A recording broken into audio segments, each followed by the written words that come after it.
Thank you for your very kind introduction and welcome from my side. Good morning. I will not talk about food and I will not talk about bicycling.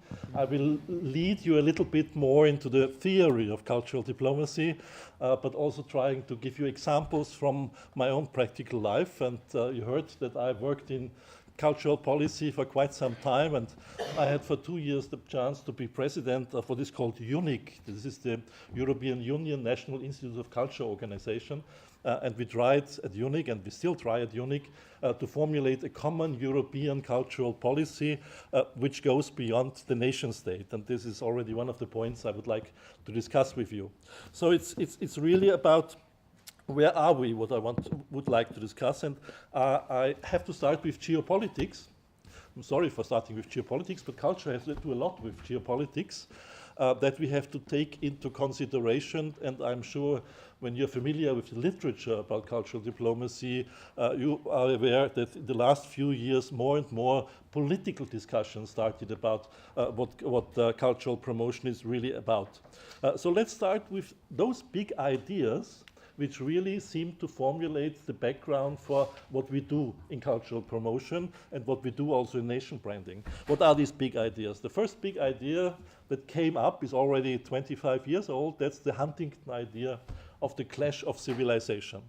That we are in a worldwide surrounding where more and more differences can only be seen through cultural divisions because globalization does away with other parts of differentiation. So culture and identity comes back, and there is an obvious clash, as Huntington said, which will come out of that. If we follow this line of geopolitical thinking, then you have the cultural promotion more as a nation branding exercise, which is exclusive, which does not include also the attempts, which are modern cultural diplomacy, to go beyond borders and also to try to create dialogue situations. So this is the first big concept, clash of civilization. The second big concept is also about 25 years old. It's called the concept of the end of history by Francis Fukuyama, a famous book about 25 years ago, where he believed that after the end of communism, the separation of the world between East and West, we are now at the end of history. We have achieved a situation where liberal free market economies and liberal political thinking is the only game in town that should be developed worldwide and should have no challenges. Well, Fukuyama himself is nowadays no longer sure about this. And the latest book he wrote was actually about the failed states in the world. And he was at Chatham House just a week ago and talking about this. But he did not say anything about his original book of End of History. But it's interesting to see, and this has to do very much with what we do in cultural diplomacy, that there are times in history and in our present times where people believe we are at the end of history. We have achieved one state which is simply have to present, and we don't really have to do much about it because after all, everybody will follow this liberal thinking and come closer and closer to this. So this is the second general trend in geopolitics. But the third trend I would like to mention is something which is a bit more flexible. That's the idea that we have areas of common value systems in the world. Common value systems which go beyond national borders. These common value systems are called sometimes Commonwealth of Nations, sometimes they are called European Union, sometimes they are called Central Europe, sometimes they are called the Nordic Country Cooperation, sometimes they are called the Benelux Cooperation, or I could also mention Asian examples, South American examples. And that basically what will come up as the real decision makers in politics and then also in cultural relations are these common areas of common value systems. But there are also problems to this approach, because what are common value systems? Do we really have areas where we have a common value? Is the Commonwealth, for instance, a good vehicle, a good pot for talking about common values, or is it rather just a symbolic idea that it makes sense to work together where there are historical cooperations, where there are historical traditions which link areas together? In some cases, like in the European Union, we try to overcome the idea that it is only national identities which we should promote in culture, but we look at the question of how we can use the ideas of Europe, for instance, to create something of a positive effect on political relations through cultural cooperation. I think this is an idea of a concept which one should develop much more.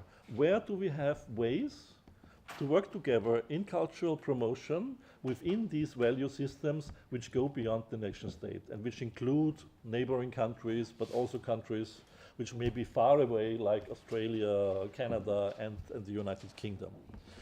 But there are even more big ideas, geopolitical ideas, which have a relevance for cultural diplomacy. And I would like to mention two more, which are more recent. One of them is called trust. This is one of those nice words which come up in political theory whenever there are conflicts seem to abound around. And some people think it makes sense to create more trust. Between whom is the question? Between state leaders, between cultures, between civil societies. And if we create more trust, then we can create not only a more just society, but we can also create a situation where culture can be used as a tool to promote cooperation and not as a national tool to differentiate between national players. Again, I think it was Fukuyama who wrote the book with the title Trust. So he's always looking for some of these geopolitical ideas and thinking that he can make some money out of it. And the last one is a similar one. The last general trend which I can observe is called the geopolitics of emotion. Politics of emotion. This is the title of a book by a French political thinker, Moissy, some years ago, where he said, actually, it's not about the clash of civilization, it's not about trust. Trust is also something, but not really. It's not about the end of history, but it's about what do people think how their cultures are treated. How are they treated? And he gave, and that's quite interesting, he gave 3 examples in the world, how he divides the world. He says, there is one group of countries which has hope, one group of countries which feels humiliated, and one group of countries which is fearful. And you might imagine about which countries we are talking. What he said is, those who go for hope are mainly the Asian countries, who feel that there's hope for their way of life, for their culture, for their economic wealth, and everything that goes with, also with their political influence. So from China to Indonesia and other countries, there's this idea of hope as a big emotion. And then there are the countries of humiliation, and these he calls the Islamic and Arabic world. Countries which feel humiliated by big parts of the rest of the world and have their emotions out of this feeling of humiliation. Well, as we see around us, there is some good reasoning that there is some truth in this notion of humiliation as a driving force in politics for some countries, and for some groups of people, one has to say. And the last group, that's us. That's you, me. So the Europeans, the Westerners, those who fear, whose main emotion nowadays culturally is that they fear that they will be taken over by the others.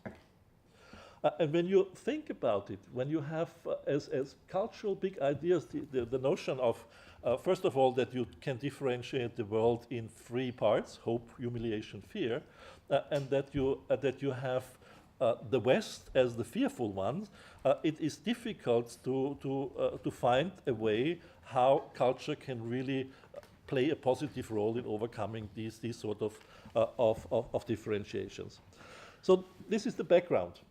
We have so many concepts where culture plays a role, from the clash of civilization to this politics of emotions.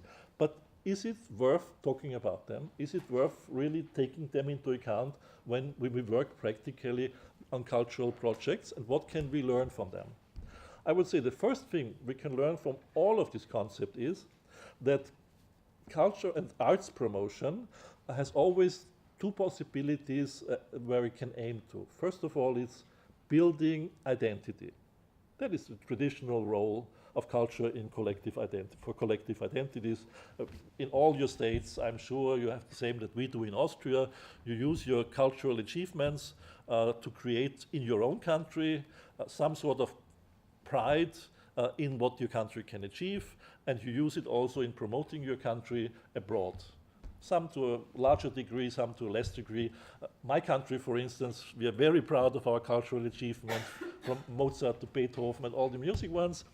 And we are proud, I can say, that we are in Europe the only country which uses more public money on arts promotion than on the army. So we spend much more money, public money, on arts promotion than on and our army. Well, there is one more European country which spends even less on the army, which is Andorra, because they don't have an army. So, but that's about it. Why do we do this? Because on the one hand, we think this is, for us, the best identity building instrument that we have. And in each country, you have to look in what is the role of culture for your identity building? How important is it? Where to set in? Where should you start? How can you develop this? In the case of Austria, a lot of people say this is ingrained in our mentality through centuries and centuries. That's also true. But actually, why Austria has become a country of culture has to do with politics only.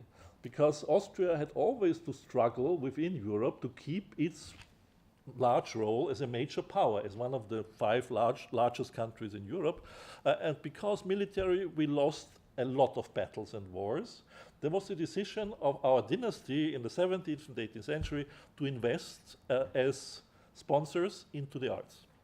So they tried to bring from all over Europe the best musicians, the best painters, to Vienna mainly, to the imperial court of Vienna, to create the idea that Vienna and Austria is a cultured country with this, now we call it soft power strength.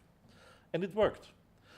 And it worked so far that even some people think people who are not coming from Austria but lived in Austria are Austrians, like Beethoven, for instance, the composer. He was born in Bonn, which is now Germany.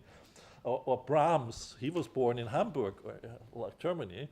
And we tend to say sometimes the Austrians made the world believe that Beethoven was an Austrian and Hitler a German. This has to do with this idea that we want to be attractive. That's one of cultural strategies that hopefully can work. I hope there won't be a second Hitler coming from my country, but I hope there will be many Beethovens coming from other countries to Austria. So there was this idea that when you create a strong tradition of cultural heritage and promote it, then you can have reputation and significance in the world. And to a certain extent, it worked in the case of Austria. And the second reason, specific reason in the Austrian case was we had a problem. We had a big problem, actually, and our big problem was Germany. Our big problem was always Germany, and possibly some of you have neighbors who are also a big problem because they are big neighbors. We are a small country at the moment, but we speak almost the same language as the Germans. So what can you do to convince your own population that you should not be part of the other bigger country with the same language and with some cultural traditions which combine these countries? You have to create your own culture. So that's why we spent a lot of money and a lot of thinking the last 100 years into differentiating culturally from Germany, in spite of the common language. So we developed everything differentiating from our big neighbor. And secondly, we had to find, so not to be isolated, we had to find other partners, which were not so culturally dangerous to us because they were so close. So we developed the concept that our neighbors to the east and to the southeast, in southeastern Europe and in East Central Europe, they are our real partners. So we developed the concept of Central Europe, of this cooperation, which had the tradition of the Habsburg monarchy, where they were all in one country. So this was helpful for creating this myth or this idea. And nowadays, the majority of the Austrian believe we have stronger cultural and emotional ties with Central Europe, with people who speak Czech or Slovak or Hungarian or Croat, than with Germany. So this was a very successful cultural strategy. Economically, it's a different matter. We still depend strongly on the Germans because their economy is very strong. But culturally, it helped us to develop the idea that we are a nation. So there's always this one side of building national identity through culture, which one can explore in many ways and which is important, which will never go away. But how do you do this?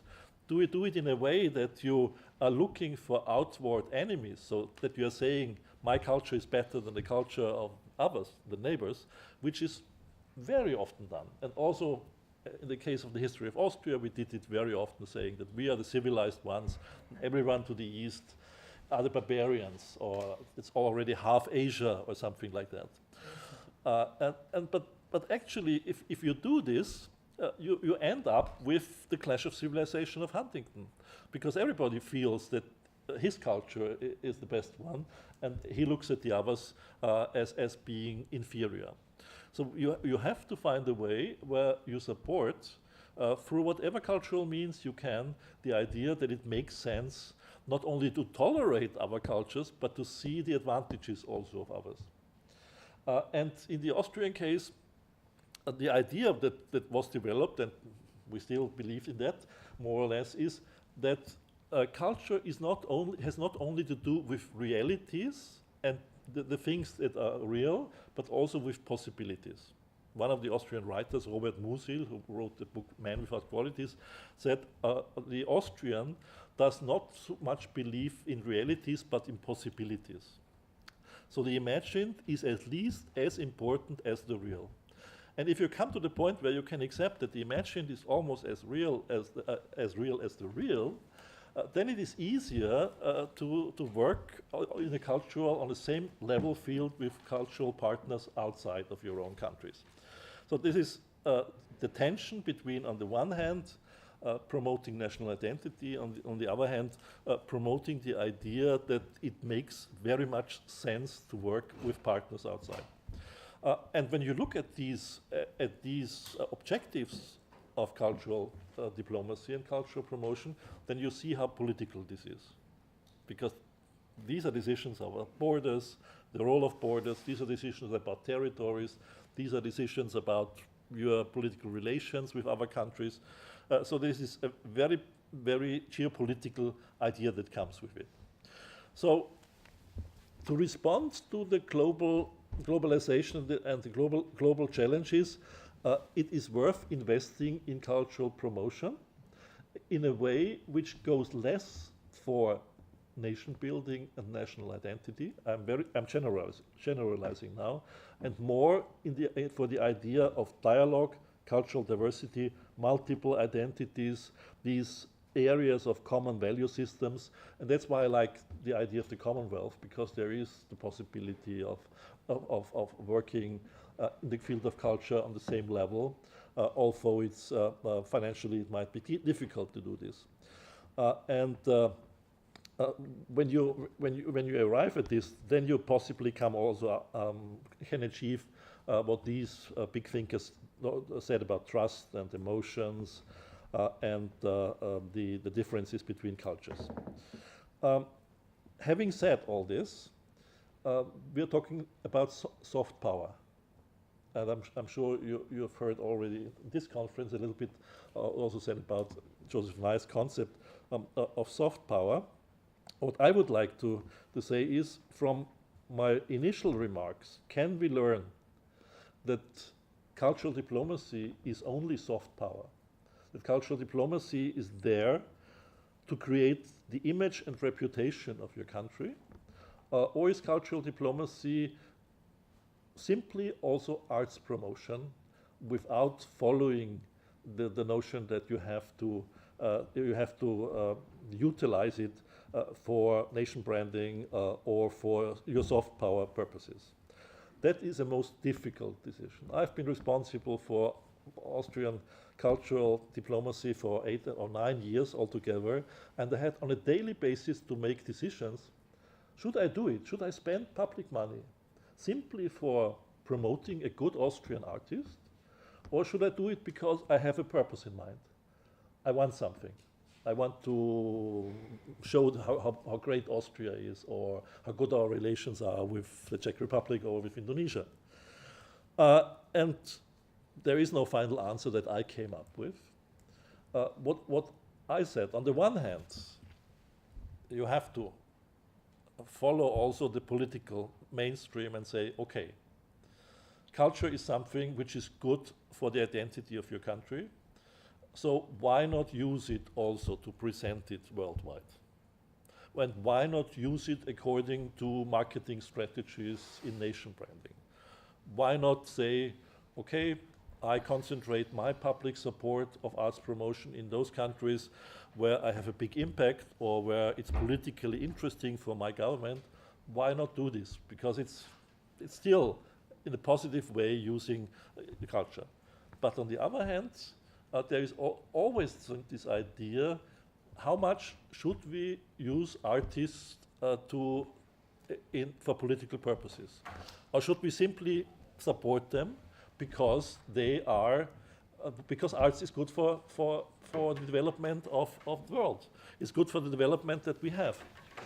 And if you ask me what the percentage was then of the way I decided on these issues, I supported much more than 50% arts because of art's sake, not because of the sake of soft power or of nation branding. And why did I do this? Because if you really want to be a partner of the arts world, you have to give them as much freedom as possible. So I'm all against seeing artists only as a background music for a diplomatic reception somewhere in a foreign country. This still happens in a lot of places in the world. Even our ambassadors somewhere do this. But this is not how we should approach these aspects. So we should appreciate that artists do it because they feel they have the artistic urge to do it, and we should support them. Well, and then came the question for me also, the very practical questions. Are they allowed to say something negative about my country abroad, these artists? Should we give public money if they criticize my country or what we do in our country abroad? And there is always strong political pressure, and that's in all countries, not to do this. There are always parties who say, well, that's not the way. You should not spend public money for someone going abroad and saying ugly things about your own culture and nation. And I said, no, I want that. I want that. They should do this. Because this creates dialogue which is good. Because this creates moments of attention where you can discuss it. This creates the chance that they can discuss why are they doing this? What's wrong about this? But I can tell you, when we really did it, that created problems with the reaction in the Austrian media. Some right-wing parties were absolutely against that. And they said, no, we should only say good words about it. But I managed, and I think more and more countries are doing this, even to write into our policy papers for cultural diplomacy that we are not there to present a positive image of Austria in the world, but we are there to discuss what's going on culturally in Austria worldwide. That's a totally different approach. And part of this is not only saying that we are trying to be objective and we are trying to give as much room to the artists as possible, but part of it also means that we did not only use or do not only use Austrian artists or Austrian artistic achievements in our cultural diplomacy. We say, why should it be only ours? If we really want to have dialogue, we need to support also others. So we are spending about 20% of our public money in public diplomacy for artists who are not Austrians. Especially in those areas where we feel that the partnership is something very close to us. For instance, Southeastern Europe, as you know, has the problem of reconstruction after the end of Yugoslavia of its identities. And they have regional conflicts, political conflicts, military conflicts, which are quite strong. And it's sometimes difficult for them, still difficult for them to collaborate, also even culturally. Just 2 days ago, Albanians and Serbs in Belgrade in a football pitch started to fight against each other again. So this is real. So I supported 2 projects which helped them to work together. One of the projects was and only paid with Austrian public diplomacy money. We said we do an exhibition where we present the UNESCO cultural heritage from all Southeastern European countries for the first time together. We make a show with young people from all the countries where national heritage site exists in former Yugoslavia, invite artists from there to take photographs, and then travel this show about cultural heritage around Europe as an Austrian project. But the only thing Austrian in that was that we paid for it. Even the coordinator I took was a Serb who lives in Vienna. And first of all, I was again criticized, why are you using taxpayers' money for showing the heritage of former Yugoslavian countries? We did it because the countries themselves could not have done it on their own, at the moment at least. And secondly, because immediately there started discussions about all sorts of things. The major problem was in the exhibition was not that the artists worked together. They were all happy to do that with very different ideas. But the major problem was, again, diplomacy and politics. We had to put a map into this catalog of the exhibition. And giving a definite map of the Balkan countries, the political map, is a very difficult undertaking. So we made all sorts of compromises, showing Kosovo in a way that it is not totally a new country, but still having some sort of relations on the map with Serbia, and all these sort of things. But nobody was satisfied, politically. Nobody was satisfied.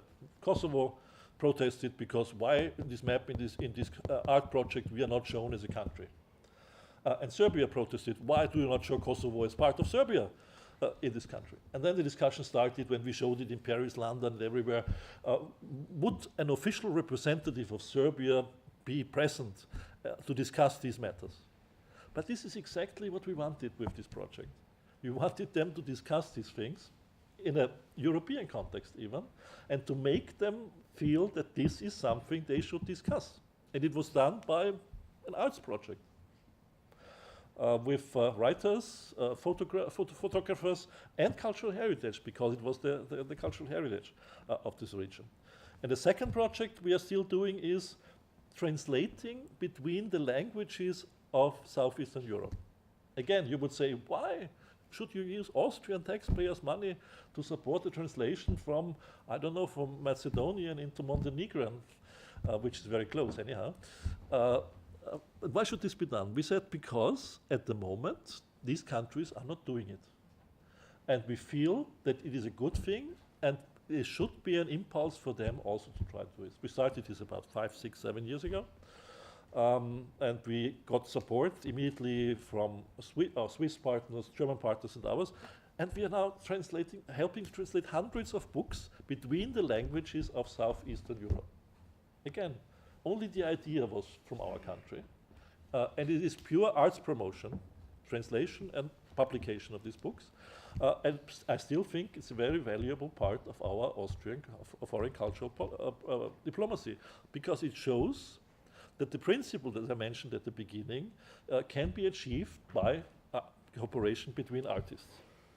And we are not only doing this, certainly the majority of things we're doing with Austrian artists because we believe we are the best. No, because we believe we have something to contribute to the world also in the field of arts. And the second problem that I always have, and I think that we all have, is how to decide in your cultural promotion between traditional and contemporary. It's already difficult to say what traditional means and what contemporary means. But I think, first of all, it's good if you have an idea, if you have to decide on these issues, what do you want to really to promote? And in the case of Austria, it was a very easy solution. We are so strong in our traditions, cultural traditions, that I said, no, all the money goes to contemporary. All the money, we support actually with public money only contemporary art. Because the traditional art must be able to do it commercially, or if there's a political interest to have the Vienna Philharmonics, then the other country should pay for that, but not for the money I need urgently for contemporary arts. And this is widely accepted in many European countries now to do this, to concentrate on contemporary art. But I know that I go in London, I go to many arts receptions and arts events from your countries.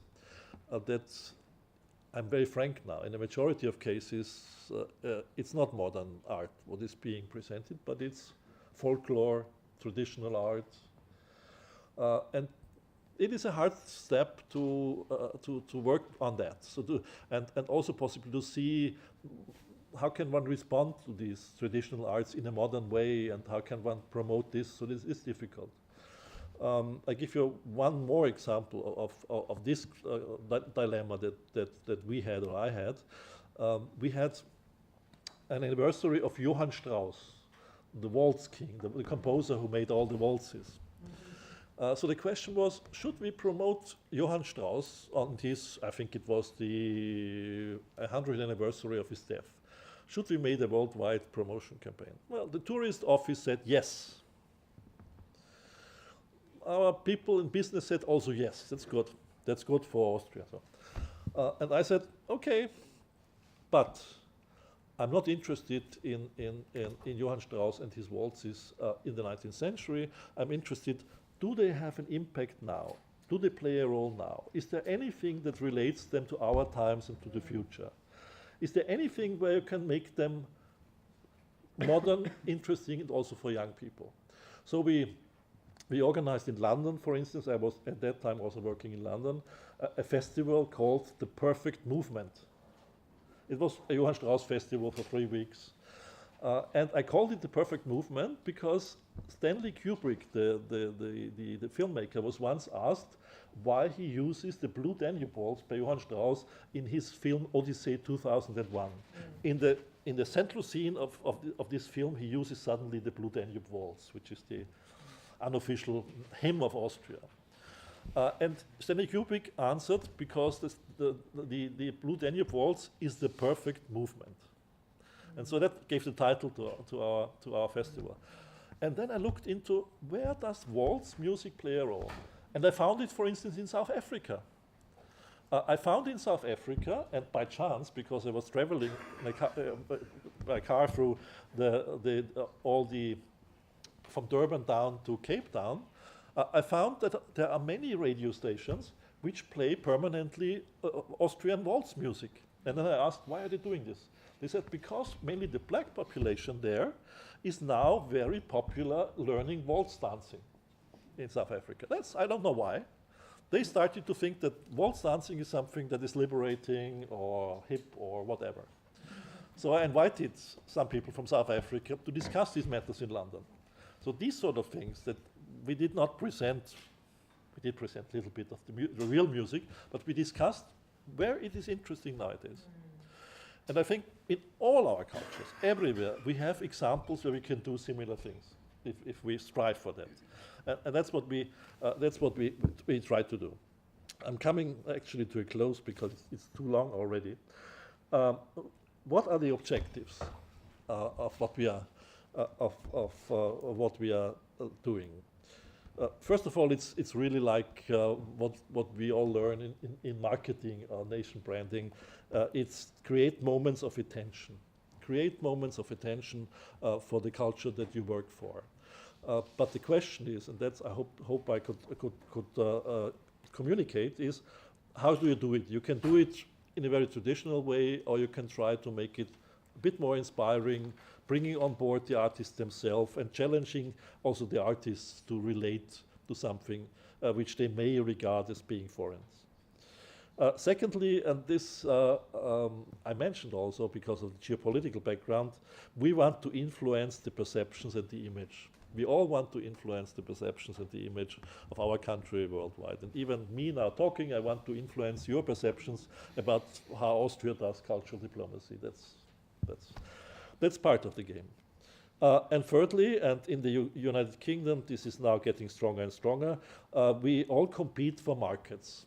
We compete for real markets, also through using the soft power of arts promotion. And this is the same in my country. The question is, should you call this part of cultural diplomacy, or should you leave it to your tourist offices, into your business organizations? And finally, we support the arts simply for the art's sake. And we should not deal lightly with this sort of issue. This is a big issue. Try not to, in all what you do in your cultural diplomacy, to take away this freedom of which artists need.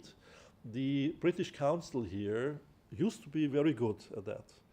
They had, even in their structure for a long time, they don't have it officially now anymore, the so-called arm's length principle, that there is no direct political influence on the project work of the British Council. I'm afraid to say at the moment I don't read about the arm's length principle anymore in this country. We never wrote it into our concept papers in Austria, but we do it simply.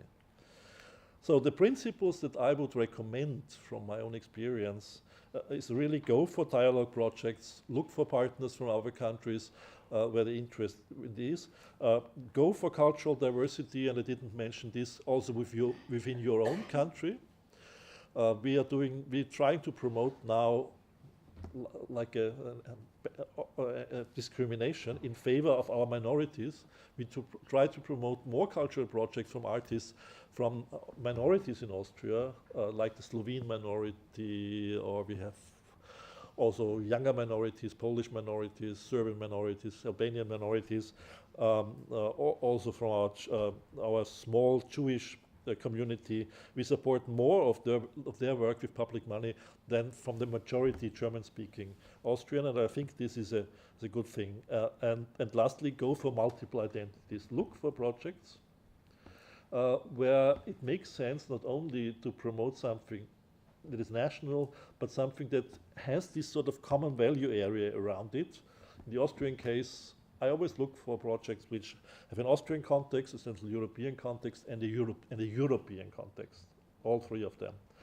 And in other parts of the world, I'm sure there's no need for me to tell you that you all have these sort of different levels of identities which you can use to promote cultural projects.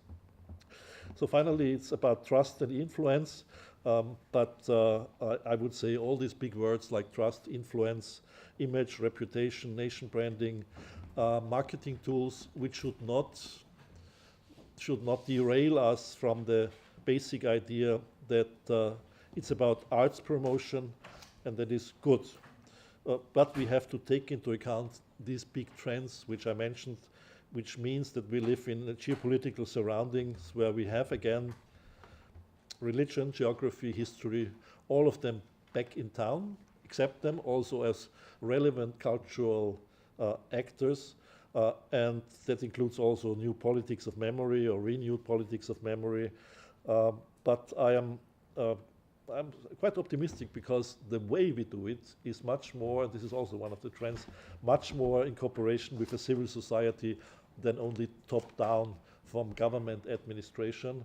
But I hope I could tell you how complicated such a structure may be and how much arts promotion has to do with geopolitics of our times. But I can only encourage you to go for arts promotion because it's the better way than all the other hard power options that we have today in this world. Thank you.